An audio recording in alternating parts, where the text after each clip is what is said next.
Faith opens the door to God's possibilities. Tinuturo po ng ating Panginoon Jesus, that He will not, God will fulfill every human wish or desire. Hindi po sinasabi na lahat ng ating gusto at ninanais ay ibibigay ng Panginoon. Rather, He affirms that God is able to accomplish everything that is consistent with His character, wisdom, and will.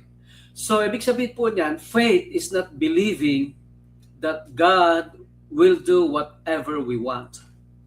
Faith is believing that God is able and that His will is always good. Sometimes God changes our circumstances. Sometimes He changes us within our circumstances. Napansin niyo po yun?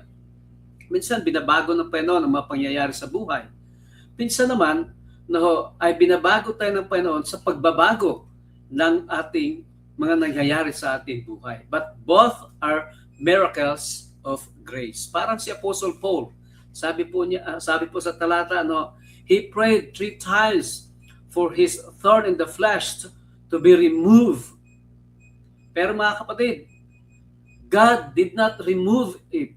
Instead, ang sabi ng Panginoon, my grace is sufficient for you.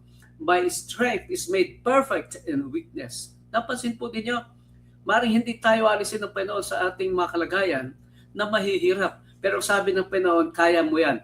Ang aking biyaya ay sapat sa iyo. Ang aking kalakasan, sabi niya, ay magpapagiging ganap sa iyong mga kahinaan.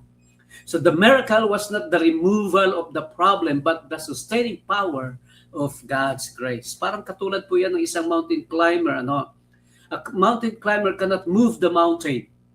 But with the right guide, proper equipment, and steady support, he can reach the summit.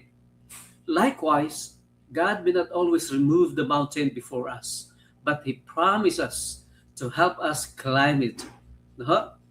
Kaya nga po, we can ask ourselves, you can ask yourself, what impossible situation do I need to place in God's hands? Am I trusting God's power and His wisdom? Tandaan po natin, faith does not deny difficulty. It confidently depends on God's ability.